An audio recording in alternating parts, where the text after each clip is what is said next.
Le politologue allemand Hamed Abdel-Samad vit sous menace permanente. Il est sous protection policière. Pourtant, il refuse de se cacher.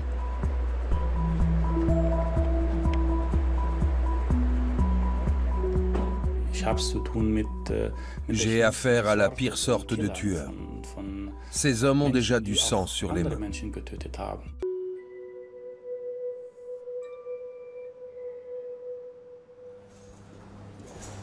Police judiciaire de Berlin. Le service de la protection des personnes est chargé de la sécurité de ceux dont la vie est menacée. Les chefs d'équipe et de commando se préparent. Ils ne vont pas protéger un homme politique ou un chef d'État, mais un écrivain.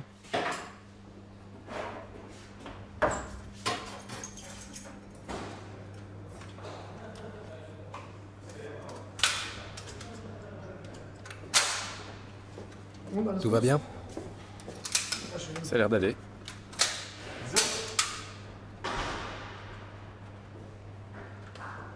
Tu es prêt? Je suis prêt, on y va? La lumière.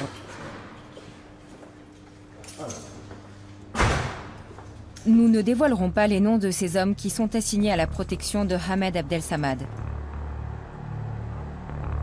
C'est la première fois que des caméras vont montrer le travail de ces policiers et le quotidien d'un homme traqué.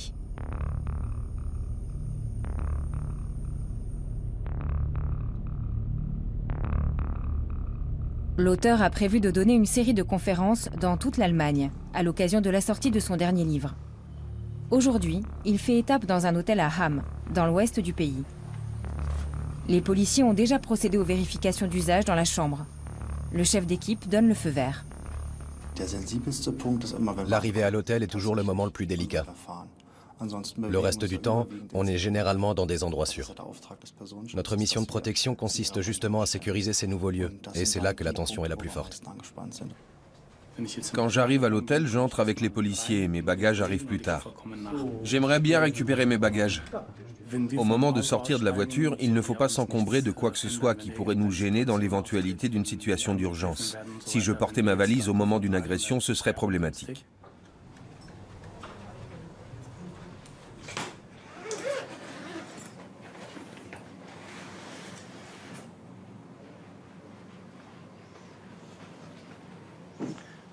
C'est quoi le rituel avec l'oreiller? Ce n'est pas un rituel. Comme je change constamment d'hôtel, j'ai besoin de quelque chose de permanent qui me suive. J'ai besoin de mon oreiller. Je ne peux pas dormir sur ceux des hôtels. C'est un peu de chez moi que je transporte d'un hôtel à l'autre.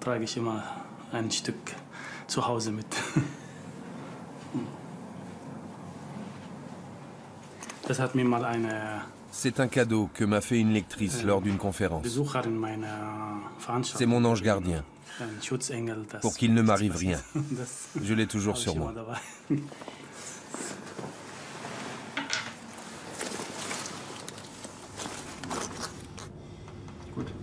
Les policiers, toujours logés dans le même hôtel, ne sont jamais bien loin. En général, quand on arrive, la personne à protéger se repose. Nous, on se retire pour discuter et préparer la soirée. On envoie un commando pour sécuriser les lieux avant l'événement et on prend contact avec les organisateurs. Ensuite, on prend un moment pour faire un bain de toilette et manger un morceau.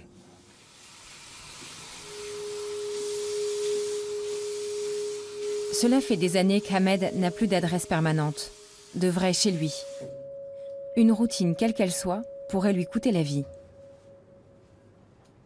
Ce n'est pas vraiment la vie dont je rêvais. Mais je ne peux plus me permettre d'avoir une adresse fixe. C'est beaucoup trop dangereux et beaucoup trop compliqué. Si j'avais un logement fixe, il suffirait que quelqu'un me voie en sortir 2 ou 3 fois pour que je sois à nouveau obligé de déménager. Cela fait 5 ans que Hamed Abdel-Samad vit caché, dans des endroits qu'il ne nous dévoilera pas, principalement dans des hôtels.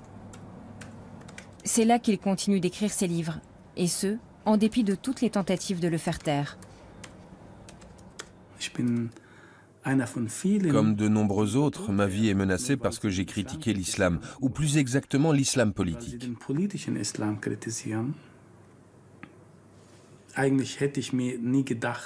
Je ne me serais jamais imaginé qu'en 2018, en Europe, des gens soient obligés de vivre sous protection policière, simplement parce qu'ils ont usé de leur droit fondamental, celui de s'exprimer publiquement.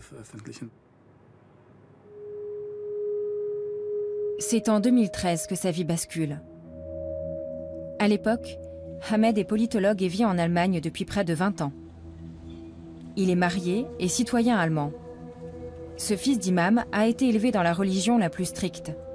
Il fut un temps membre du mouvement des Frères musulmans avant de se détourner de l'islam, comme il le raconte dans son autobiographie. La violence et le manque de liberté qu'il a rencontrés dans les milieux radicaux lui ont ouvert les yeux. En Allemagne, il devient l'un des plus virulents critiques de l'islam. En juin 2013, il se rend au Caire pour une conférence où il parle de son livre « Le fascisme islamique, une analyse ». Selon sa thèse, les origines de la violence fondamentaliste se trouvent dans l'islam. C'est ce qui fait polémique.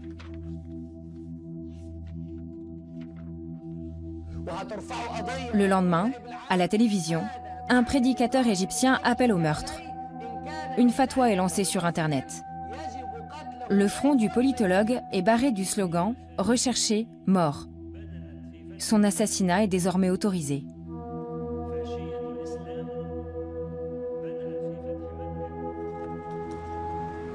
Depuis ce jour, l'État allemand assure sa protection.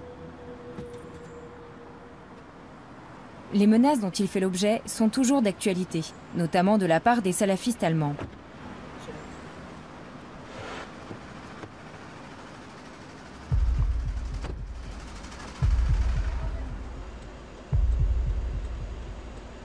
Il ne se déplace plus jamais seul.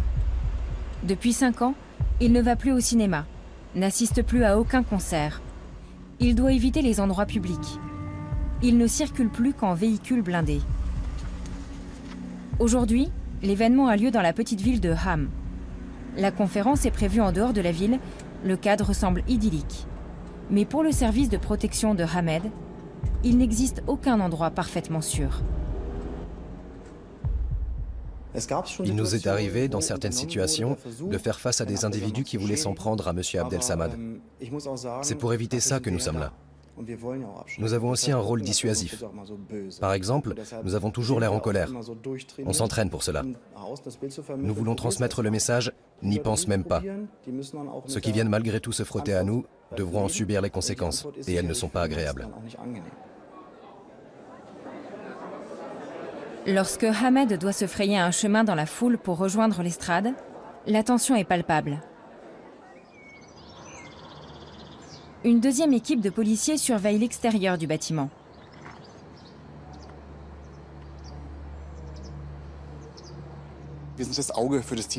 Nous sommes les yeux de l'équipe qui est à l'intérieur. Nous surveillons les abords, nous observons les gens qui arrivent et s'ils sont intéressants, nous prévenons l'autre équipe. Qui sont ces gens intéressants? Des personnes qui seraient mal intentionnées, par exemple, de quelque manière que ce soit.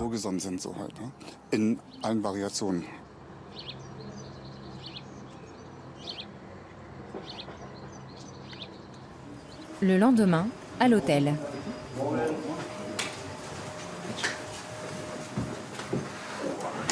Très vite. Rudi? Le chef de commando discute des modalités du départ. Ole va bientôt descendre avec un micro et avec Ahmed. Ce sera un peu tendu en bas. Ensuite, on part. On utilisera un gyrophare bleu pour le véhicule à l'arrière. Le micro dans la voiture à l'avant avec toi. Rudi et moi dans la voiture à l'arrière.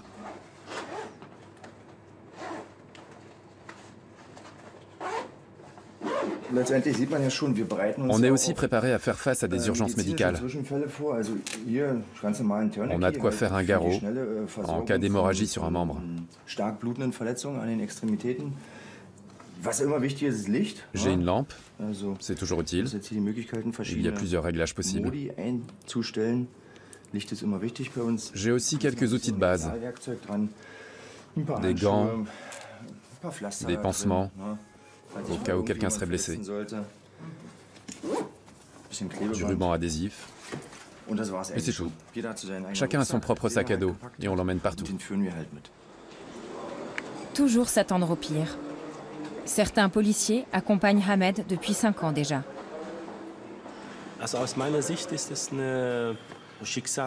Quand quelqu'un est menacé parce qu'il écrit des livres, l'État le protège et les personnes chargées de sa protection se retrouvent aussi menacées.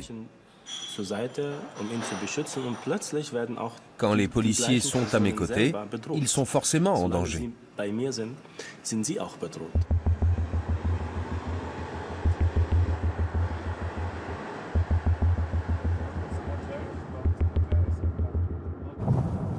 Est-ce que vous faites lire vos livres à vos anges gardiens, à votre super équipe? Ça fait partie de leur mission? Il n'y a aucune obligation, mais j'ai beaucoup de chance parce que mon équipe est très cultivée et ils ont choisi de lire mes livres. Cela leur permet aussi sûrement de mieux comprendre mon monde, de mieux saisir mes pensées et de mieux appréhender le danger. Bien sûr, tous les membres de l'équipe n'ont pas lu tous les livres de M. Abdel Samad. Et il y en a toujours de nouveaux. Ce n'est pas si simple de lire 10 ou 12 livres d'une traite quand on se rajoute à l'équipe. Mais chacun a lu au moins un de ses ouvrages. Et merci pour la super équipe. Je transmettrai. Dresde. Une nouvelle conférence est prévue, de plus grande envergure cette fois. Une mission délicate pour le service de protection. Avant même l'arrivée de l'écrivain, des policiers venus de Berlin sont déjà sur place. C'est l'équipe préparatoire. L'endroit est vérifié à l'avance, les dangers éventuels répertoriés. Nous devons avoir un aperçu de l'endroit où ça va se dérouler. Il faudrait que vous puissiez nous le montrer. Nous aurons aussi quelques questions à vous poser.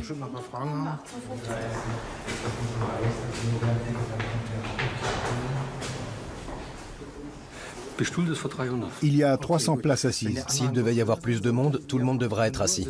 Je ne veux personne debout. C'est important. Le public debout est potentiellement plus dangereux et on veut éviter cela. Ça suffira si on retire cette chaise-ci. Il reste une chaise? Ça suffira. Où pensez-vous vous installer? Par ici à l'avant, avec vue sur le public, c'est parfait.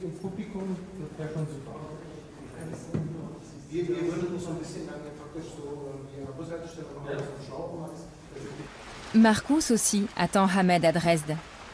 Ils sont amis de longue date.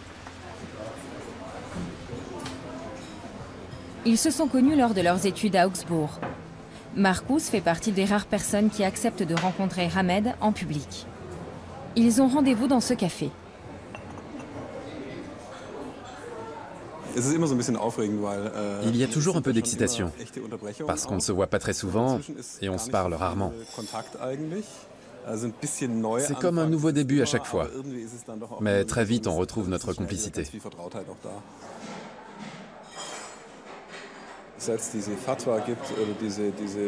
Depuis la fatwa, la condamnation à mort, et depuis qu'il n'est plus aussi libre de ses mouvements, nos contacts sont moins fréquents. On ne peut plus improviser une visite. Ça n'est plus possible. L'équipe préparatoire vérifie chaque rendez-vous, même privé.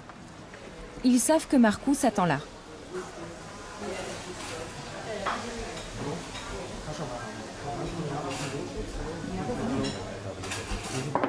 Mais ils ont des exigences en matière de sécurité.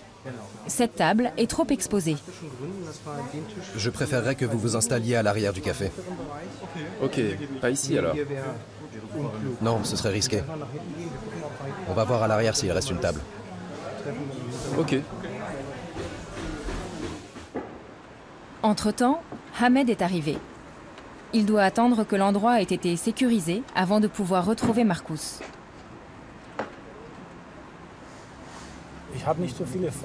Je n'ai pas tellement d'amis.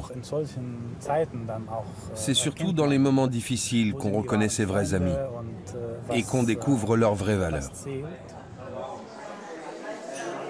Les moments sont rares où soudain, la pression se relâche.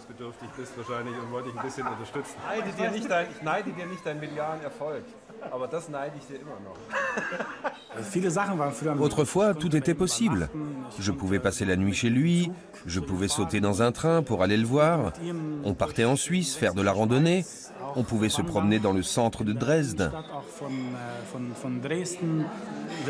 Une année, lors d'une fête à Erfurt, nous avons fait la manche dans la rue en jouant de la guitare. C'était chouette. Et tout ça n'est plus possible aujourd'hui.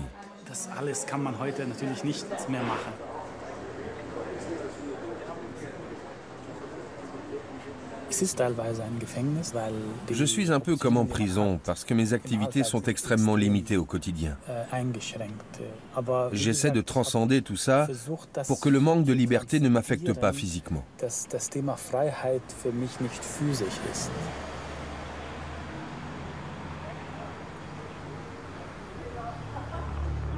2 heures plus tard, sur le site de la conférence, l'église évangélique Dreikönigskirche. Le public se presse déjà à l'entrée.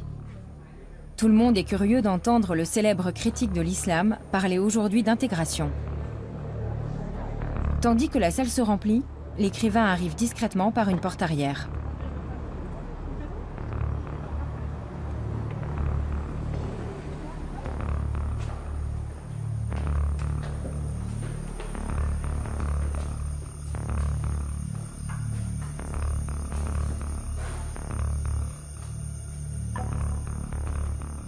Il y a plus de monde que prévu.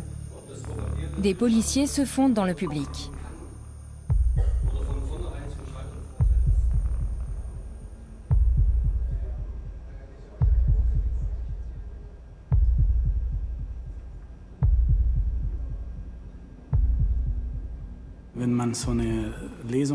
Lors d'une conférence comme celle-là, chacun vient avec ses propres attentes, avec sa propre énergie. Certains ont parfois une énergie négative et je dois réussir à m'en préserver. On arrive. Chaque fois que je monte sur scène, je sais que les policiers qui m'accompagnent sont aussi en danger de mort.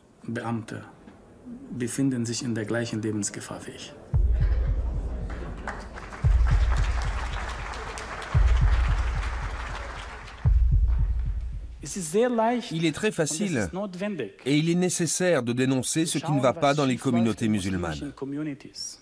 Les problèmes sont alarmants. Mais il ne faut pas perdre de vue ce qui, dans la société tout entière, ne fonctionne pas. Comment la politique gère-t-elle les questions d'immigration et d'intégration? Les sujets abordés font polémique.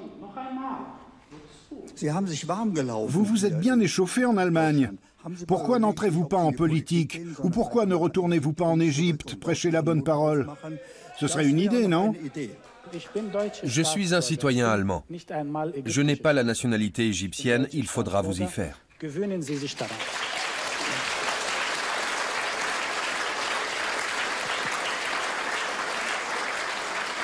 La conférence se termine bien. S'ensuit une séance de dédicace comme un auteur normal, même si rien dans sa vie n'est plus vraiment normal. Pour beaucoup, Hamed est porteur d'espoir, parce qu'il se bat pour un islam éclairé. Ces moments lui redonnent du courage et lui font un peu oublier le tumulte de sa vie.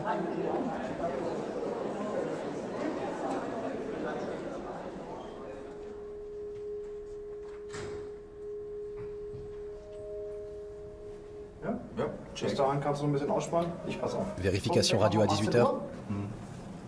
Chez toi, dans ta chambre? Funkcheck, dann habe ich Paul noch einbestellt und dann quatschen wir mal ganz durch. Okay. Ja? Abfahrt 18:20. Okay, gut. Ja? Hamed passe plus de temps avec les hommes du service de protection qu'avec n'importe qui d'autre. Qu'en est-il de sa famille, de son couple?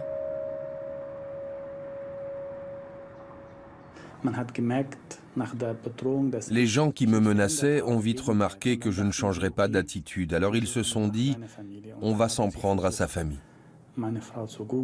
Ils ont traqué ma femme et l'ont importunée.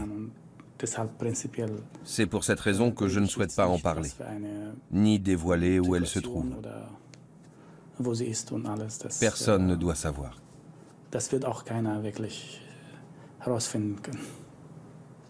Mais vous ne pouvez pas vivre ensemble.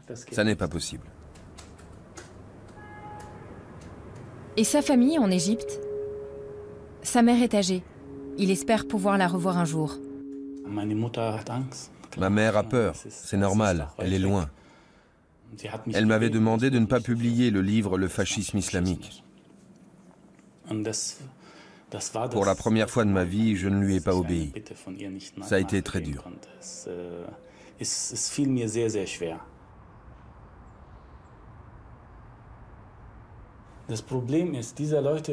Le problème, c'est que ces gens ne s'arrêteront pas, même si je n'écris plus de livres et si je me tais.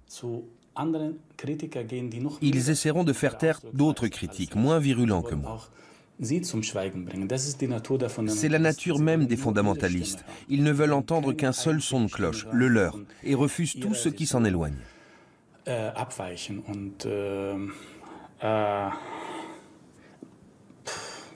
Ce n'est pas possible.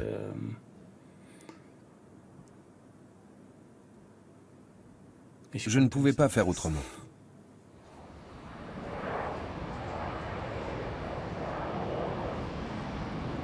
Ahmed arrive à l'aéroport de Francfort. Les ordres de la police judiciaire sont stricts. Il n'est pas autorisé à voyager seul. Un policier armé l'accompagne à bord. À la porte, une équipe de la police de Hesse vient en renfort. La foule qui les entoure peut provoquer des situations imprévisibles.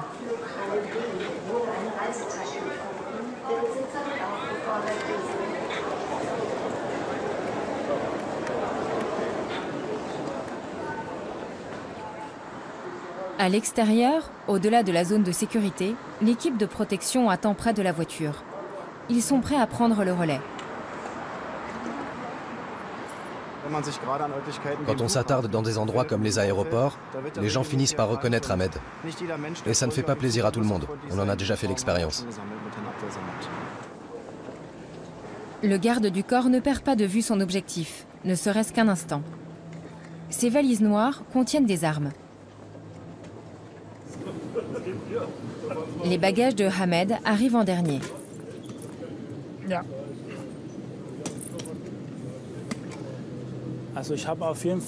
En gros, j'ai 3 bagages. Une grande valise pour les grands voyages, une autre plus petite et mon sac à dos. Toute ma vie tient dans ces 3 bagages. Ils contiennent tout ce dont j'ai besoin.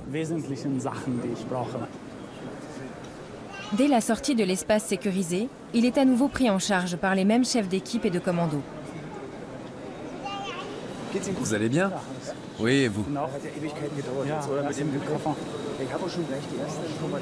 Les policiers ont hâte de quitter cet endroit exposé pour rejoindre l'espace sécurisé de leur voiture blindée.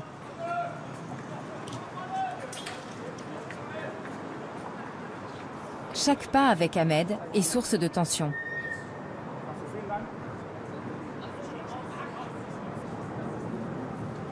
Le chef de commando est rassuré lorsque Ahmed est enfin dans la voiture. Direction une réunion de travail.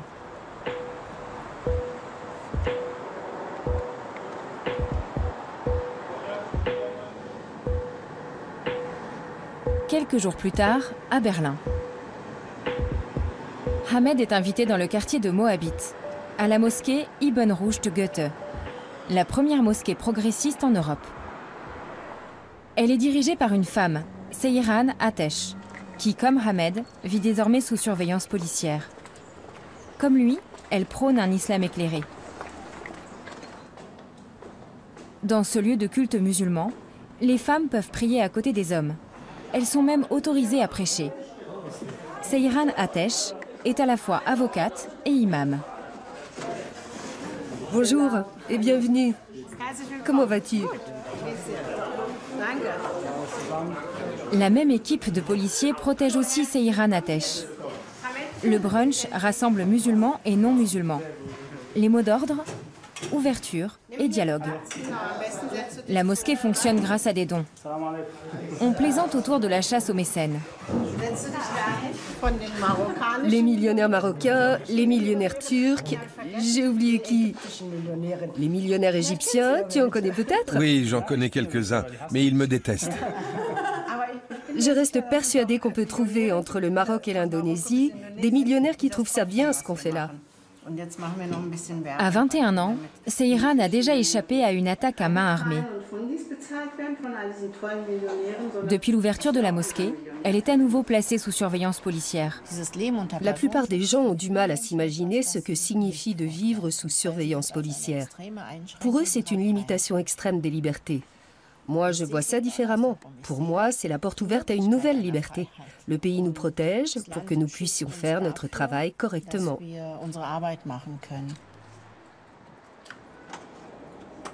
500 mètres à pied. De quoi prendre un peu l'air, mais jamais seul.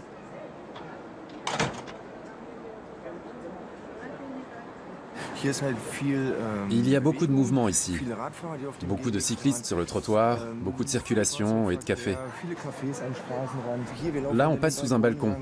À tout moment, il peut se passer quelque chose, ne serait-ce qu'un seau d'eau renversé. Ça reste désagréable. Vous ne vous détendez donc jamais? On se détend le soir, quand il est couché et qu'on a fini notre journée. D'ici là, il faut rester attentif.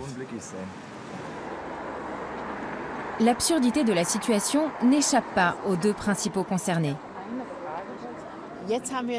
Aujourd'hui, la situation est encore plus extrême et exceptionnelle. On a deux équipes qui collaborent.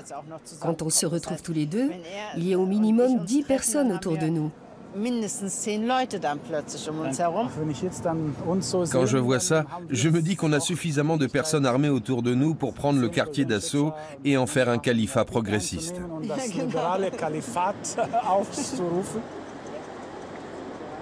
Sans humour, la situation ne serait pas tenable. Ni Seyran ni Hamed ne veulent se poser en victime.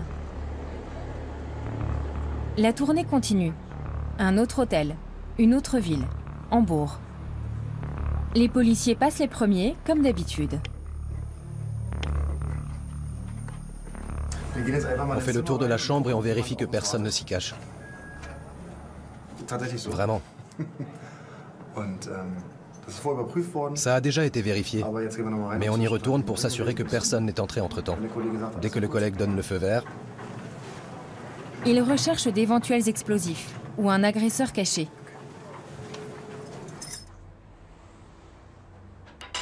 Hamed transporte toujours avec lui quelques objets de son quotidien pour supporter ce nomadisme forcé.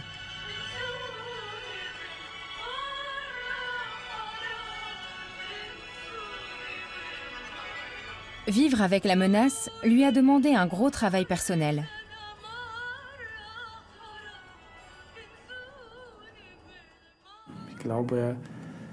Il me semble que je gère bien ma vie, mes pensées aussi. Je ne me sens pas dépassé. J'essaie autant que possible de profiter de la vie et évidemment, je la prends plus au sérieux maintenant. Avec cette menace, on sait que... En fait, on ne sait rien. Tout peut arriver à n'importe quel moment. Si ça doit arriver, alors je veux pouvoir dire que j'ai vécu et pas que je suis passé à côté de ma vie.